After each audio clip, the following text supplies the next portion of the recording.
Hello everyone, আজি মই এই ভিডিঅ'টোৰ দ্বাৰা দুটি আপডেট লৈ আহিছোঁ। এই আপডেট কেইটা হৈছে সিলেবাছৰ বিষয়ে। ৰিসেন্টলি আসাম পাব্লিক সাৰ্ভিস কমিশনে উলিওৱা vacancy junior engineer civil under water resource department আৰু ফিচাৰী ডিপাৰ্টমেণ্টৰ যি এক্সাম হ'ব সেই এক্সামৰ কাৰণে যি সিলেবাছ লাগে সেই সিলেবাছ অফিচিয়েলি ৱেবছাইটত পাব্লিছ কৰিছে। এতিয়া মই এই ভিডিঅ'টোত সেই সিলেবাছ দুখন লৈ আহিছোঁ। প্ৰথমতে মই ৱাটাৰ ৰিসোৰ্স ডিপাৰ্টমেণ্টৰ সিলেবাছখন দেখাই দিছোঁ। এইখন হৈছে ৱাটাৰ ৰিসোৰ্স ডিপাৰ্টমেণ্টৰ টেকনিক্যাল যি পেপাৰ 1 সেই পেপাৰ 1ৰ সিলেবাছ। ইয়াত আমি টোটেল 16টা সাবজেক্ট বা টপিকস আমি দেখিবলৈ পাওঁ। এতিয়া মই এটা এটাকৈ কৈ গৈছোঁ। ফাৰ্ষ্ট টপিকটো হৈছে construction material, then transportation engineering, then engineering surveying, geotechnical engineering, environmental engineering, estimation and valuation, construction management, water resource engineering, sanitary engineering, advanced building construction and earthquake engineering আৰু আপোনালোকে এই ভিডিঅ'টোত বা পিডিএফটো আপোনালোকে প'জ কৰি এইখিনি চাই ল'ব পাৰে, নতুবা অফিচিয়েলি এই সিলেবাছ কেইখন ডাউনলোড কৰি ল'ব পাৰে। লগতে মই এটা গুৰুত্বপূৰ্ণ কথা কৈ দিওঁ যে এই সিলেবাছখন একজেক্টলি যি PWD যি সিলেবাছ ওলাইছিলে কেইদিনমান আগতে অফিচিয়েল যি সিলেবাছ সেই সিলেবাছখনৰ লগত টেকনিক্যাল গোটেইখিনি সাবজেক্ট সেম হয়। গতিকে আপোনালোকৰ এইটো এটা প্লাছ পইণ্ট হয়। আপোনালোকে একেটা প্ৰিপাৰেশ্যনতে দুয়োটা এক্সামৰ কাৰণে প্ৰিপেয়াৰ কৰিব পাৰিব বা দুয়োটা এক্সামতে আপোনালোকে বহিব পাৰিব। গতিকে তাৰ কাৰণে এক্সট্ৰাকৈ প্ৰিপাৰেশ্যন কৰিব নালাগে। মানে একেলগে একেটা প্ৰিপাৰেশ্যনতে আপোনালোকৰ দুটা এক্সামেই কভাৰ হৈ যাব।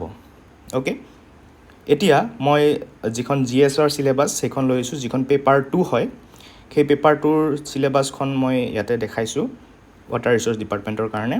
Current affairs, Indian history and national movement, Assam history, geography, both India and Assam, then Indian polity and constitution, then sports, books, authors and important persons of Assam, economy of India and Assam, environment of Assam, general mental ability, literature, culture and festival of Assam and north east, then English grammar.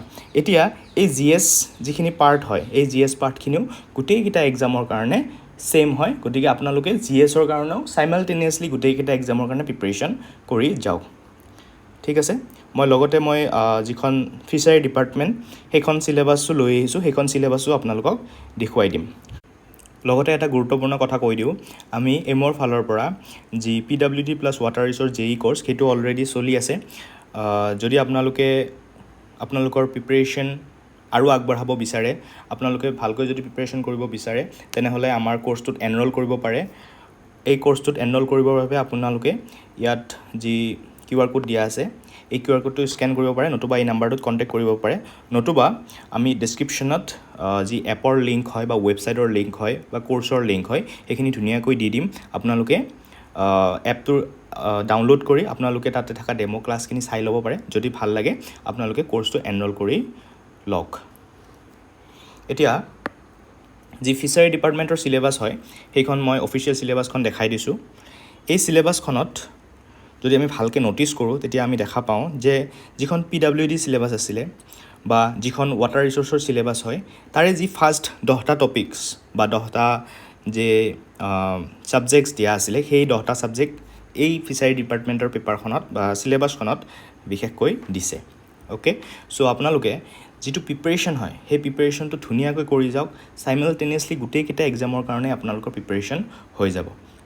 গতিকে মই সাবজেক্টকেইটা আকৌ এবাৰ কৈ দিছোঁ, construction material, transportation engineering, engineering surveying, geotechnical engineering, environmental engineering, estimation and valuation, construction management, water supply engineering, sanitary engineering, advance building construction and earthquake engineering.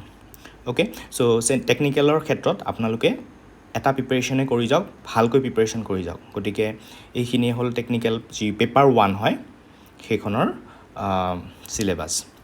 এতিয়া মই আকৌ GSখনো লৈ আহিছোঁ। গতিকে GSখন মই কৈছিলোঁৱেই ৱাটাৰ ৰিসোৰ্সৰ সিলেবাছটো কৈ থাকোঁতে যে GSৰ সিলেবাছটো গোটেইকেইটা এক্সামৰ কাৰণে যি 3টা এক্সাম আছে এই 3টা এক্সামৰ কাৰণে GSৰ সিলেবাছটো সেম হয়।